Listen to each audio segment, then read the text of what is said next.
Have you ever held yourself back from taking a step towards achieving your dreams because of a fear of failure? If that's you, put a yes in the chat.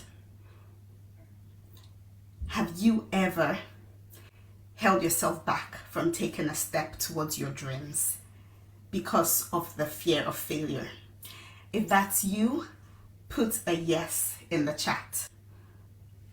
Would you like to have a shift in perspective from being afraid of failure and taking these steps towards your dreams to beginning to see failure as a gift, so that you can go from fearful to confident, from procrastinating to action taking, from doubtful to unstoppable? Who would like that today?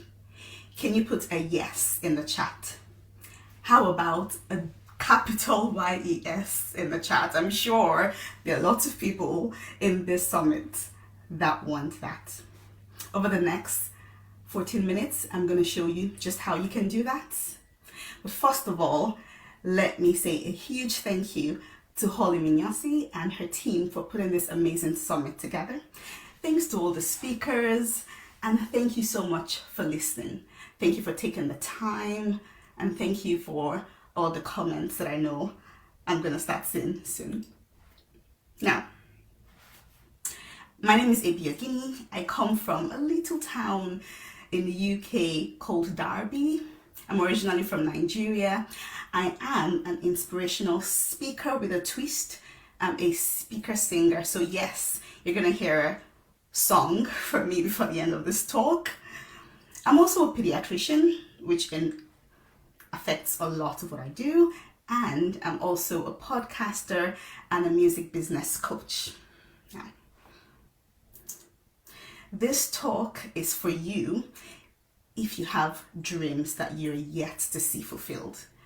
Many of us would have had goals, maybe in our personal lives around family and relationship, or you would have dreams about your work life, wanting more time flexibility, being able to work anywhere and anytime you want. If that's you, this talk is for you.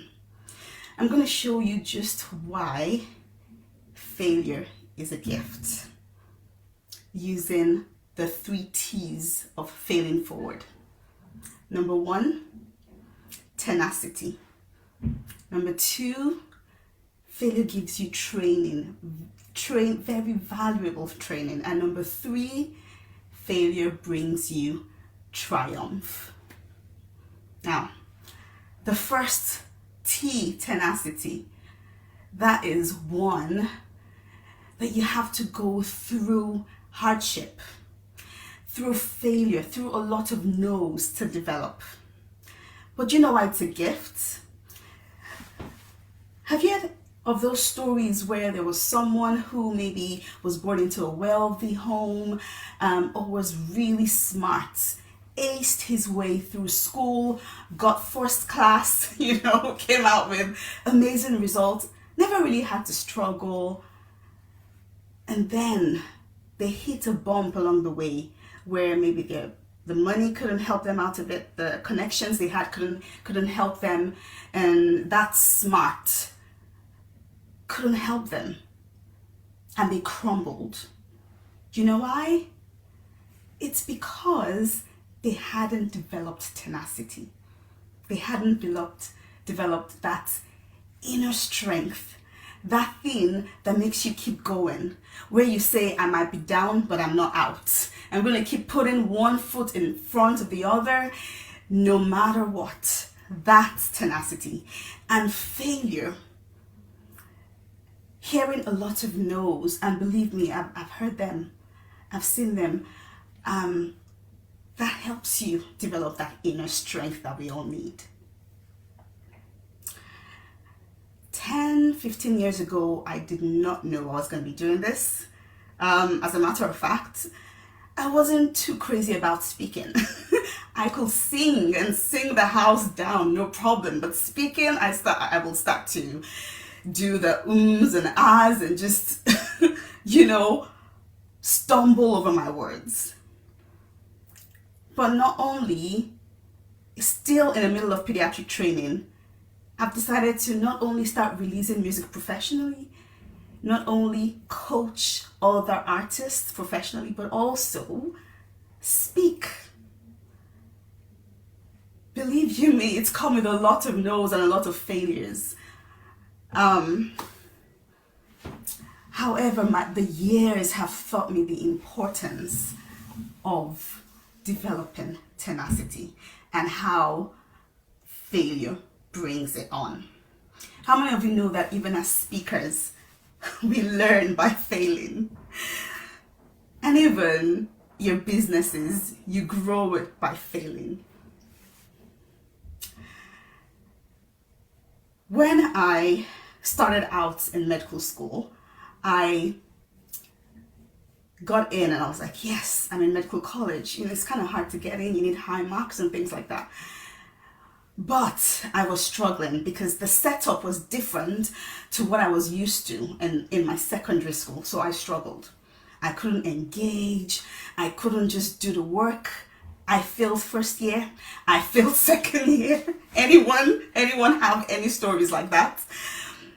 And I was like, I still want to do medicine. I just need a different environment. And thankfully, I had the chance to travel abroad to Dublin, Ireland. And I had to start all over again. I had to do the A-levels entrance exams again. But it was worth it because I knew what I wanted. I had that dream and I was going for it. And I got in and I was like, yes, I'm in medical college again. And this was much easier. You know, I sailed through it from year to year.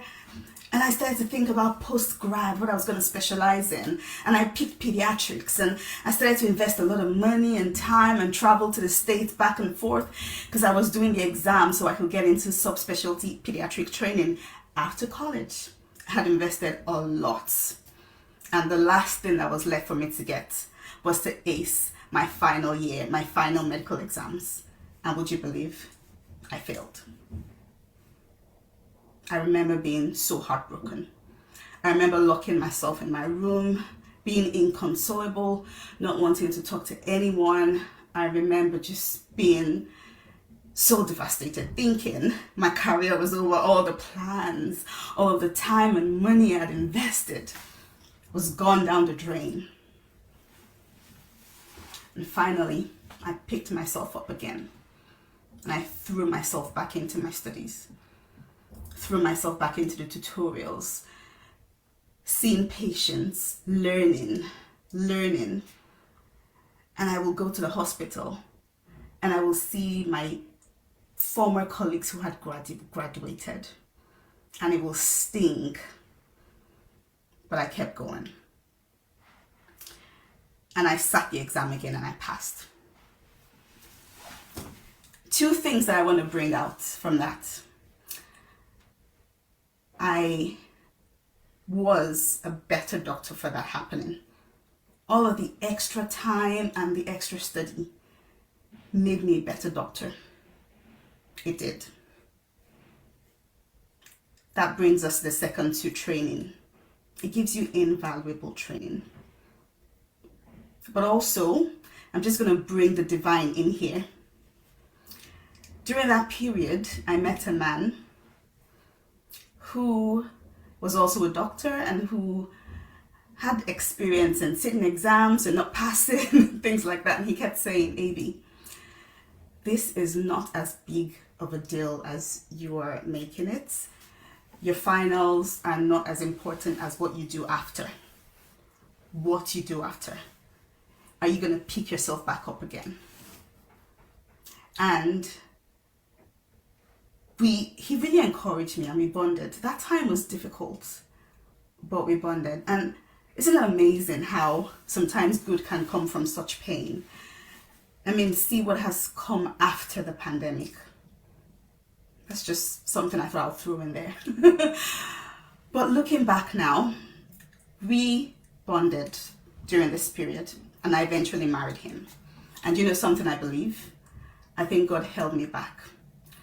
Because if I had gone to the States for my pediatric training, I would have said, it was nice to meet ya, but you're just arriving here in Ireland and I'm going to the US, so bye. I don't think we will have gotten married. Life has turned out much differently than what I thought, but much better than what I thought. So just take notes. If you're struggling and you think you're failing, could there be an arrangement from the divine happening, putting things in place for you? Just a reminder that sometimes things work for you, things happen for you and not to you. Now, moving on to the third T, triumph. I remember when I started my coaching business just over a year ago, I had my first workshop, invited a couple of people, talked about the music, talked about, writing songs and registering and how we monetize. And I had a blast doing it, and they had a blast. But at the end, I was like, hey guys, so who wants to work with me? Come and sign up. And not one person did. So I said, can you give me some feedback? Why? And they said, well, Abby, you are sharing the same thing that many other coaches are sharing. So, it doesn't really make us feel like we need to sign up because we're already getting all of this from other places. So I was like, okay, thank you. I took that on board, went back to the drawing board, had a think, did research, worked with coaches. There were still a couple more trial and errors and more challenges that didn't go so well. But eventually, I offered the right program and I started having clients. Thomas Edison, he failed over 1,000 times to make the bulb light up with electricity, over 1,000 times. And he was asked once about how he felt about failing 1,000 times. He said, I didn't fail 1,000 times. He told the journalist, the making of the bulb needed 1,000 steps to get there. So, my friends, is it really failure, or is it just all part of the process? Is it just all part of the process? Now, I'm seeing lots of comments come on. I'm really sorry, I can't see it on my screen. I'm going to go back later and comment on all of them. But the next time that you're about to give up because you're going through something, or you're offered an opportunity, maybe to sign up to a program, and you're thinking, oh my God, the funds, what if I invest all of these funds and I fail? What if? I want you to remember the words to this song.